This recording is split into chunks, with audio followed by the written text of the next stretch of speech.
Assalamualaikum warahmatullahi wabarakatuh. Selamat pagi, salam sejahtera untuk kita semua. Pertama-tama, saya ucapkan terima kasih kepada Ibu Yolanda SS MPD selaku dosen pengapu mata kuliah penyuntingan serta teman-temanku yang telah menonton video ini. Di sini izinkan saya untuk mempresentasikan tugas kelompok kami, yaitu materi penulisan huruf. Sebelum itu, izinkan saya untuk memperkenalkan anggota kelompok 5. Yang pertama ada Ade Amelia, yang kedua ada Adib Ali Hussein, dan yang ketiga ada Dewi Saputri, yaitu saya sendiri. Ejaan Bahasa Indonesia, ejaan yang disempurnakan atau yang disebut dengan EYD, mendapatkan penyempurnaan dengan keluarnya Peraturan Menteri Pendidikan dan Kebudayaan Republik Indonesia Nomor 50 Tahun 2015 tentang Pedoman Umum Ejaan Bahasa Indonesia, ditetapkan pada tanggal 26 November 2015 dan ditandatangani oleh Menteri Pendidikan dan Kebudayaan Republik Indonesia dan ditetapkan oleh Bapak Anies Baswedan. Selanjutnya pemakaian huruf.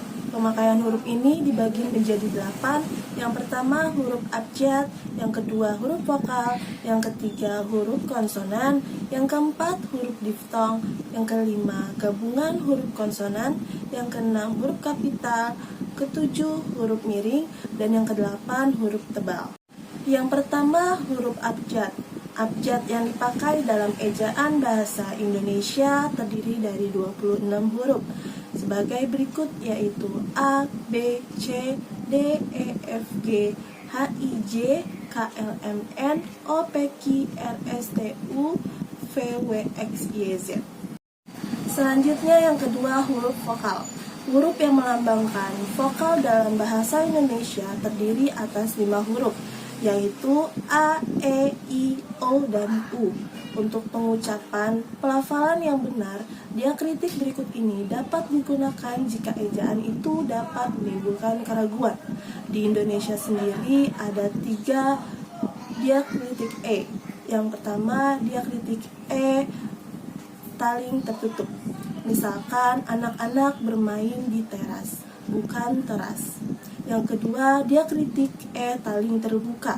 Misalkan kami menonton film seri, bukan film seri. Dan yang ketiga diakritik E pepet, yaitu misalkan pertandingan itu berakhir seri, bukan berakhir seri. Selanjutnya yang ketiga huruf konsonan.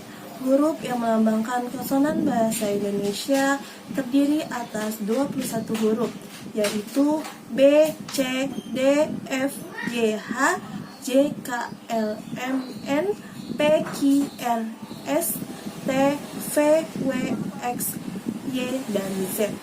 Huruf Q dan X khusus untuk digunakan nama diri dan keperluan ilmu. Huruf X pada posisi awal kata diucapkan S. Contohnya dalam PPT yaitu kata XICAO tetap dibaca sebagai cicau.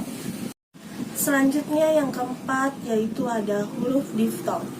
Di dalam bahasa Indonesia terdapat 4 diftong yang dilambangkan dengan gabungan huruf vokal, yaitu I, AU, E, dan O.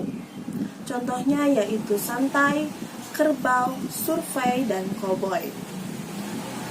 Yang kelima gabungan huruf konsonan. Gabungan huruf konsonan ada KH, NG, NY, dan SY. Masing-masing melambangkan satu bunyi konsonan, misalkan dalam kata khusus.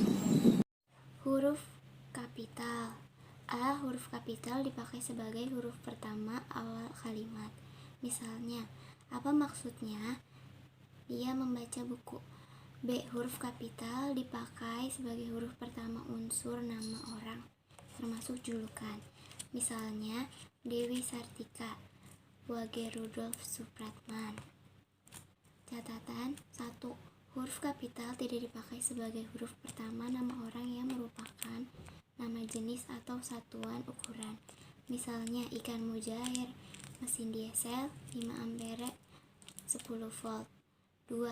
Huruf kapital tidak dipakai untuk penulisan huruf pertama kata yang bermakna anak dari seperti bin, binti, dan van. Atau huruf pertama kata tugas, misalnya Abdul Rahman bin Zaini, Intani Buru Sitanggang.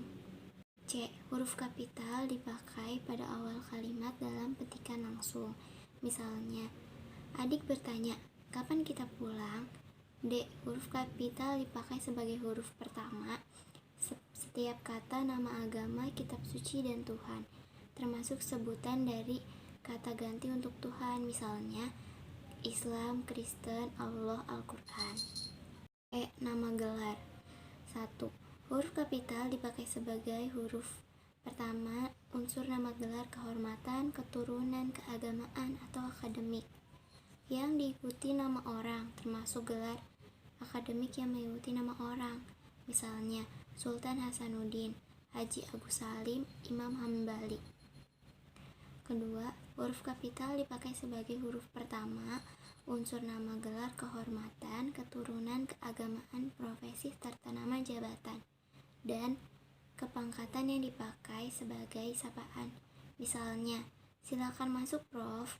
Mohon izin masuk Jenderal. Selamat pagi Dokter. Kemudian F. Huruf kapital dipakai sebagai huruf pertama unsur nama jabatan dan pangkat yang diikuti nama orang atau yang dipakai sebagai pengganti nama orang tertentu, nama instansi atau nama tempat, misalnya Wakil Presiden Adam Malik, Perdana Menteri Nehru. Kemudian G. Huruf kapital dipakai sebagai huruf pertama nama bangsa, suku bangsa, dan bahasa. Misalnya, bangsa Indonesia, suku Dani, bangsa Bali. Catatan, nama bangsa, suku bangsa, dan bahasa yang dipakai sebagai bentuk dasar kata keturunan tidak ditulis dengan huruf awal kapital, misalnya ke Inggris-Inggrisan, ke Jawa-Jawaan. Kemudian, huruf kapital. Huruf kapital dipakai sebagai huruf pertama nama tahun, bulan, hari, dan hari besar atau hari raya, misalnya tahun Hijriyah, bulan Agustus, bulan Maulid, dari Jumat, hari Galunggung. Catatan, hari pertama peristiwa sejarah tidak dipakai sebagai nama, tidak ditulis dengan huruf kapital, misalnya Soekarno dan Hatta memproklamasikan kemerdekaan bangsa Indonesia. I. Huruf kapital dipakai sebagai huruf pertama nama geografi, misalnya Jakarta, Asia Tenggara, Jawa Barat, Gunung Semeru, Selat Lombok. Catatan, huruf pertama nama diri geografi yang dipakai sebagai nama jenis tidak ditulis huruf kapital, misalnya jeruk Bali, kacang Bogor, nangka Belanda, pacar Cina. Kemudian, huruf kapital dipakai sebagai huruf pertama semua kata, termasuk semua unsur benda, ulang sempurna. Dalam nama negara, lembaga, badan organisasi, atau dokumen, kecuali kata tugas seperti di, ke, dari, dan, yang, dan untuk. Misalnya, Republik Indonesia, Majelis Pemusyawaratan Rakyat Republik Indonesia, Kitab Undang-Undang Hukum Pidana. Sebagai huruf pertama setiap kata, termasuk unsur kata ulang sempurna. Di dalam judul buku, karangan, artikel, dan makalah, serta nama, majalah, dan surat kabar, kecuali kata tugas seperti di, ke, dari, dan, yang, dan, untuk, yang tidak terletak pada posisi awal. Misalnya, tulisan itu dimuat dalam majalah bahasa dan sastra. Yang kedua, ada dia agen surat kabar Sinar Pembangunan. Selanjutnya, huruf kapital dipakai sebagai huruf pertama unsur singkatan nama gelar, pangkat, atau sapaan. Misalnya, SH, Sarjana Hukum, SS, Sarjana Sastra, SKM, Sarjana Kesehatan Masyarakat, RA, Raden Ayu.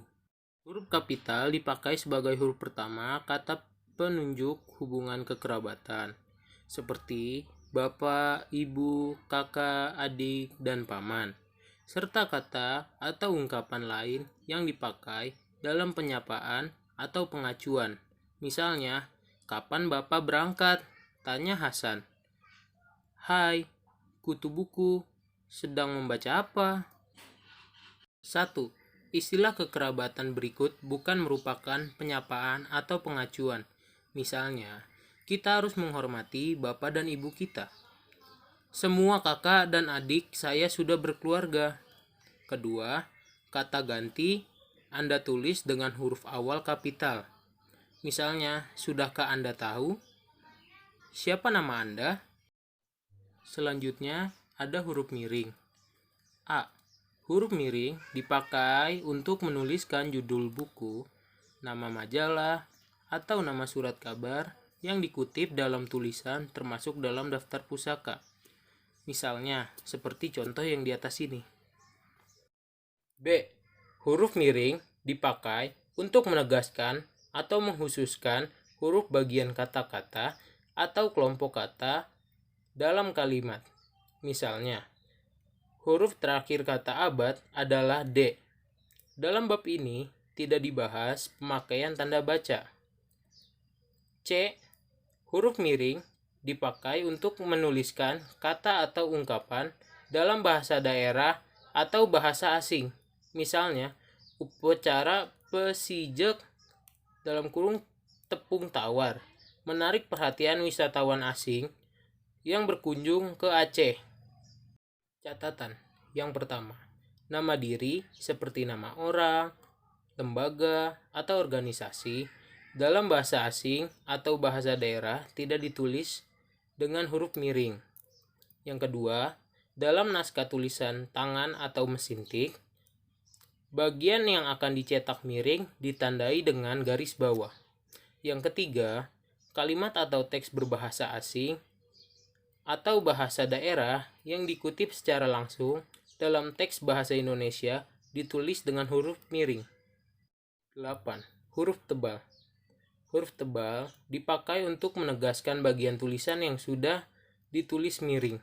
Misalnya, huruf DH seperti pada kata Ramdan tidak terdapat dalam ejaan bahasa Indonesia. B. Huruf tebal dapat dipakai untuk menegaskan bagian-bagian kerangka seperti judul buku, bab, atau subbab. Contoh, latar belakang dan masalah. Kondisi kebahasaan di Indonesia yang diwarnai oleh bahasa standar dan non-standar, ratusan bahasa daerah, dan beberapa bahasa asing, membutuhkan penanganan yang tepat dalam perencanaan bahasa. Sekian presentasi hari ini dari kelompok kami. Kurang lebihnya mohon dimaafkan. Wabillahi taufiq wal hidayah. Wassalamualaikum warahmatullahi wabarakatuh.